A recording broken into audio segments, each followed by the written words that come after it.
Hello and welcome back to my channel. My name is Emma, I'm a freelance writer and I'm here today to tell you how to hire a freelancer and most importantly get the absolute most out of them.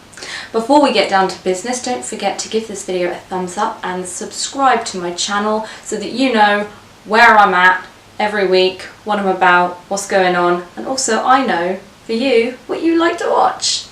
So let's get honest here, because I feel like we're friendly with each other by now. You know, I've been doing this channel for about a year.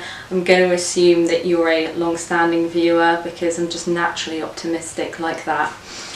When I'm approached by a client, just out of the blue, somebody that I don't know, I can tell pretty much off the bat whether or not they've worked with a freelancer before and whether or not they are prepared, properly prepared, for me to come in and work with them.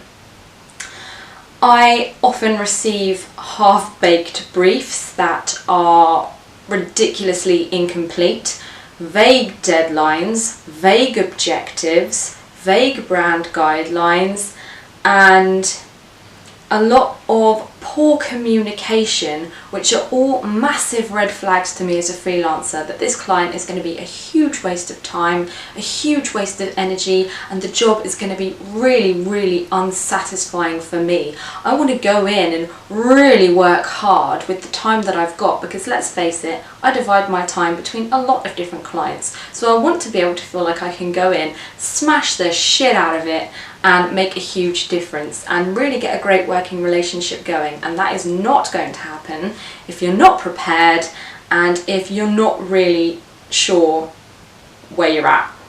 So I'm just going to give you a couple of tips from beginning to end of the process so that you know how you as a company can really get the most out of working with a freelancer. So shall we start at the very beginning? It's a very good place to start. My first and most crucial tip, and it's one of two absolutely must-have ride or die tips for working with a freelancer, is to have a brief ready and a project outlined and fleshed out before you even start contacting freelancers or thinking about contacting freelancers. We're talking about having a clear and decisive list of deliverables, things that you need the freelancer to produce for you. You're going to need your brand guidelines, you're going to need deadlines for the piece, so a first draft deadline and a final deadline. You're going to need buy-in from everybody within the process. It's no good you being gung-ho for a freelancer, but other people who need to give feedback are really lax about it, can't really be bothered, aren't really bought into the process, because they're going to take forever to feedback changes. You're also going to need examples of previous work that's similar to what you are going to be outsourcing so that there's a point of reference. You're going to need a list of competitors. This is all stuff that you should have within your project outline or your project scope already, because I like to think that you do that stuff before you start a project, and stuff you will need in your creative brief. I think I've done a video on a creative brief. If I have, it's up there. If nothing's appearing up there, then I haven't done that yet, but I will. I've also written a blog post on how to write a creative brief, and I've put a downloadable brief template in that blog post, so you can just download, fill it in and go. I'll link that for you in the description box below, but end of the story here is you cannot approach a freelancer before you have all that stuff. If you do, they're not going to be able to quote for the job, they're not going to be even able to understand what the job is before they accept it.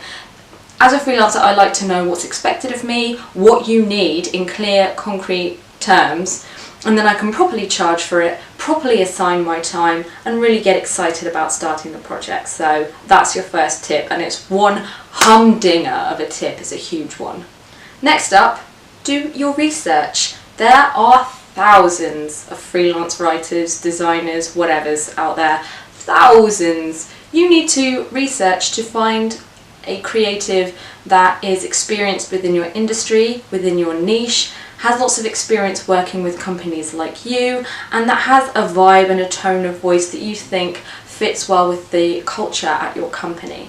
So I would suggest going out there, doing a little search, doing a little research, maybe ask some friends for recommendations because they might know someone, and compiling maybe a tiny little short list of a couple that you want to contact, and then just reach out and say, hey, you know, I found you on blah blah blah, I've got this project, I'd like some help with it, this is the basic premise, what are your rates, what's your availability, and are you interested? We all have different niches and specialities and are going to be best tailored to different work.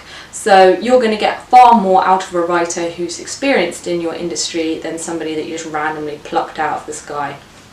After this, you've chosen your writer, you've sent them the brief, it's all hunky-dory. I would highly recommend scheduling a call in with your writer now that they've had a chance to read the brief and just talking through it with them. They're going to have questions that they want to ask, and it's just a good idea to make sure that you're on the same page before they actually get into the nitty-gritty of the job. I'd always recommend doing this. I don't feel safe as a writer until I've done this, because I could have a whole other idea in my mind and it's nothing like what you've got. So even if you don't offer it to me, I'll certainly reach out to you and say, hey look, I'd just like a call just to make sure we're on the same page, and if I've got any questions I can ask you and we can talk through the brief together. Okay, so we've done the work, we've submitted the first draft, everything is golden. Now I'm going to be expecting feedback from you. I have had some really shocking feedback from clients. I would urge you never to write feedback on a copy document unless you are able to justify that feedback or give an actionable takeaway for it. I've heard of a client who has just written hate